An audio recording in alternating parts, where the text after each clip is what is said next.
Beliau orang yang sangat pemaaf, sifat yang lain. Pemaaf sekali, suka memaafkan. Dan Allah mengatakan dalam surah Al-Imran, Wal'afina anin nas, orang yang suka memaafkan orang lain. Memang itu sifat orang-orang beriman. Ya. Allah yuhibbul muhsinin, Allah suka dengan orang yang berbuat kebaikan.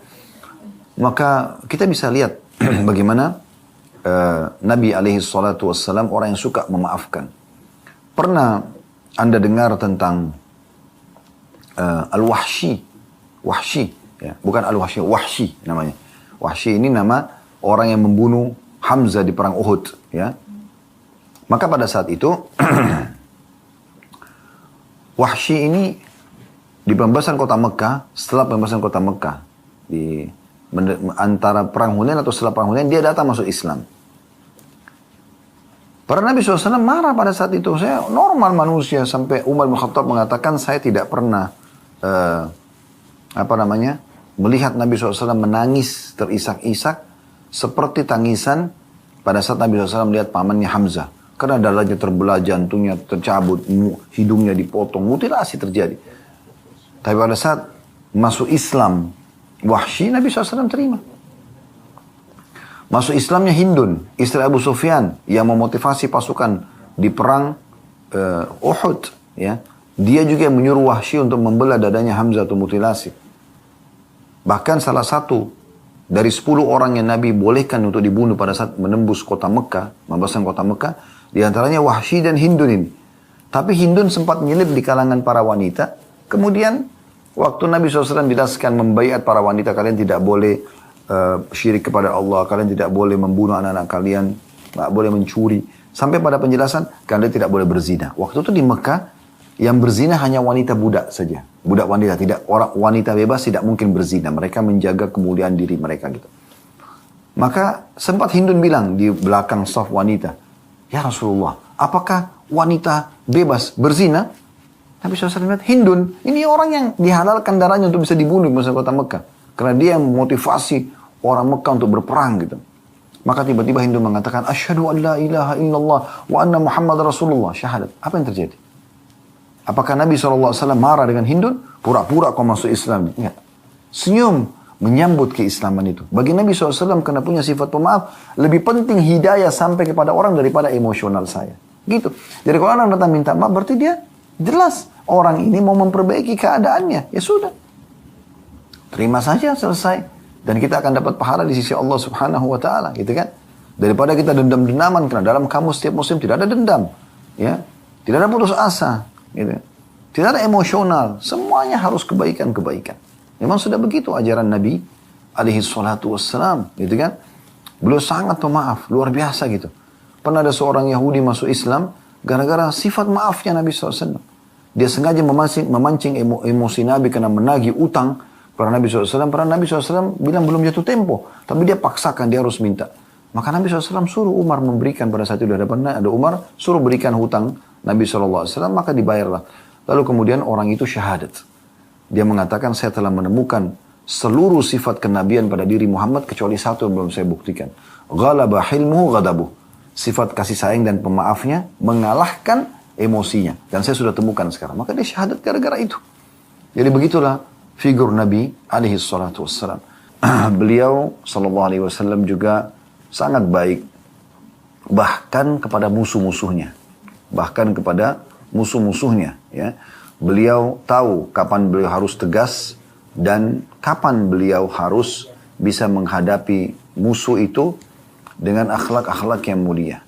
Banyak sekali yang tadinya orang-orang membenci Nabi SAW, tentu membenci mereka tanpa sebab. Hanya karena isu yang tersebar, kalau Nabi Muhammad SAW adalah seorang penyihir, orang yang jahat dan seterusnya. Seperti Thumamah bin Busar radhiyallahu anhu, ya. Kepala suku Hanif, ya, atau Hanifah yang ada di Mekah, atau di sekitar Mekah, bukan di Mekahnya ya. Mereka inilah yang mensuplai makanan-makanan pokok masyarakat Mekah gitu. Satu waktu dia tertawan oleh Muhammad bin Maslamah radhiyallahu anhu dalam salah satu peperangan. Ya. Kemudian pada saat ditawan, Nabi SAW keliling melihat tawanan, lalu beliau heran melihat ada Thumamah. Lalu beliau berkata, kepada Muhammad bin Maslamah dan teman-temannya yang lain, bagaimana? Apakah kalian tahu siapa yang kalian tawan ini? Mereka mengatakan, tidak ya Rasulullah. Kami cuma temukan di jalan, kami pikir dia adalah salah satu musuh tadinya, maka kami tawan. Kata Nabi SAW, ini adalah Thumamah bin Gusal. Dia adalah pemimpin suku Hanifah, ya, yang ada di sekitar Mekah, yang mensuplai di sana, yang mensuplai ya, makanan di Mekah. Maka berbuat baiklah pada dia dan juga tawanan yang lainnya.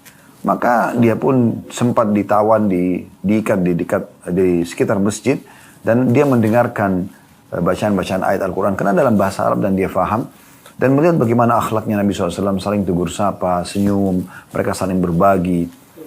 Lalu Nabi SAW sering bertanya kepada dia sambil mengatakan, Nabi SAW datang ke Thumamah lalu mengatakan, bagaimana pendapatmu?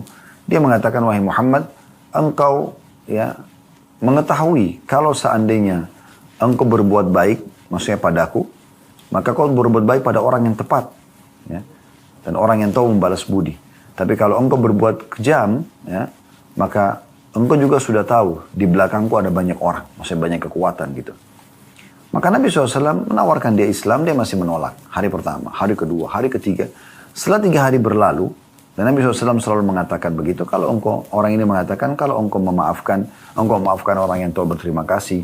Kalau engkau berbuat sesuatu yang kejam, maka engkau tahu akan berhadapan juga dengan orang yang punya banyak massa di belakangnya. Maka Thumamah kaget waktu itu Nabi SAW mengatakan, pergilah, aku sudah memaafkanmu. Ya. Dan sempat Thumamah mengatakan, minta apa saja, aku akan berikan, yang penting kau bebaskan aku. Tapi Thumamah kaget, karena selama ini mereka tahu tawanan itu cuma 2 keadaannya. Ditebus dengan tebusan yang sangat mahal, apalagi kayak dia kepala suku, atau dibunuh, dihukum mati. Maka Nabi SAW tidak ganggu dia, bahkan selama 3 hari itu ditawan, diberikan makan yang cukup dan segala macam. Kemudian juga ya dia dimaafkan oleh Nabi SAW. Maka Thumamah pun keluar dari kota Madinah, kemudian sempat mandi lalu masuk lalu syahadat. Setelah syahadat yang mengatakan, ya Rasulullah, dulu adalah anda figur orang yang paling aku benci, sekarang anda adalah orang yang paling aku cintai. Dulu kota anda ini, negeri anda negeri yang paling aku benci, sekarang negeri anda negeri yang paling aku cintai ya Rasulullah. Perintahkan aku apa saja. Maka Nabi SAW mengatakan, lanjutkanlah perjalanan umrahmu. Tadinya Thumamah ini mau umrah gitu. Pergi lanjutkan umrahmu dan lakukan apa yang kau bisa lakukan. Maka dia pun pergi ke Mekah, disambut oleh orang-orang Mekah, karena ini pemimpin suku Hanif ini yang mensuplai makanan pokok orang-orang Mekah gitu. Maka pada saat tawaf, dia mengucapkan talbiyah dan dia menghapus talbiyah syirik. Ya, talbiyah yang umum dari zaman Nabi Ibrahim AS dan dilanjutkan di zaman Nabi Muhammad SAW. Labbaik Allahumma labbaik, labbaik la syarika laka labbaik, innal hamda wa ni'mata laka wal mulk la syarika lak. Tapi orang-orang Quraisy menambah, illa syarikan huwa lak tamliku wa ma malak. Ada tambahan kesyirikannya. Kecuali sekutu. Ya, terjemah labbaik Allahumma labbaik, ya Allah aku jawab panggilanmu dengan santun. Labbaik la syarika laka labbaik, aku jawab panggilanmu dengan santun, tidak ada sekutu bersamamu. Innal hamda, segala puji-pujian, wa ni'mata, dan nikmat, innal hamda wa ni'mata laka wal mulk, milikmu lah, dan juga seluruh kerajaan, la syarika lak, tidak ada sekutu bersamamu. Maka pada saat itu orang-orang Quraisy menambahkan, illa syarikan huwalak, kecuali sekutu yang engkau miliki, tamliku ma malak, ya, dan engkau pemiliknya, dan apapun yang dia miliki juga milikmu. Bahasa ini seakan-akan Allah itu punya sekutu. Maka Thumamah menghapus itu. Maka mereka heran karena mereka tahu yang tidak membaca ini adalah muslimin. Mereka mengatakan, apakah engkau setelah meninggalkan agama nenek moyang wahai Thumamah, meninggalkan agama nenek moyang wahai Thumamah? Kata Thumamah, tidak, tapi aku sudah mengucapkan asyhadu an la ilaha illallah wa anna Muhammad Rasulullah. Tokoh-tokoh Quraisy langsung menawan Thumamah pada saat itu. Maka Thumamah menginstruksikan kepada anggota sukunya untuk memboikot semua makanan pokok yang masuk ke Mekah. Kepada saat itu terjadi pemboikotan besar-besaran. Sampai dalam 3 hari tidak ada suplai makanan masuk ke Mekah. Maka akhirnya ya mereka minta maaf kepada Thumamah. Thumamah mengatakan, ya Thumamah, pakai tha ya, Thumamah mengatakan, saya tidak akan memaafkan kalian sampai Rasulullah SAW memaafkan. Maka mereka pun terpaksa mengirim surat permohonan maaf kepada Nabi SAW. Setelah Nabi maafkan, barulah Thumamah melepas pemboikotan tersebut. Tapi musuh-musuh pun bisa masuk Islam seperti ini. Anda pernah dengar kisah tentang Urwah bin Mas'ud radhiyallahu anhu yang masuk Islam di perang Khandaq. Dia keluar dari Mekah dengan pakaian perangnya. Tapi akhirnya Allah tanamkan keimanan dan masuk Islam. Karena melihat kelembutan Nabi SAW. Dalam peperangan pun beliau tidak emosional. Ya.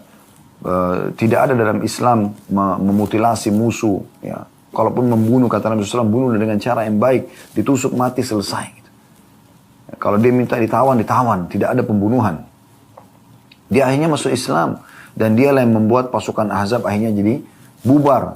Ya, dengan izin Allah Subhanahu Wa Taala di malam akan ditiupkannya angin yang kencang pada saat itu.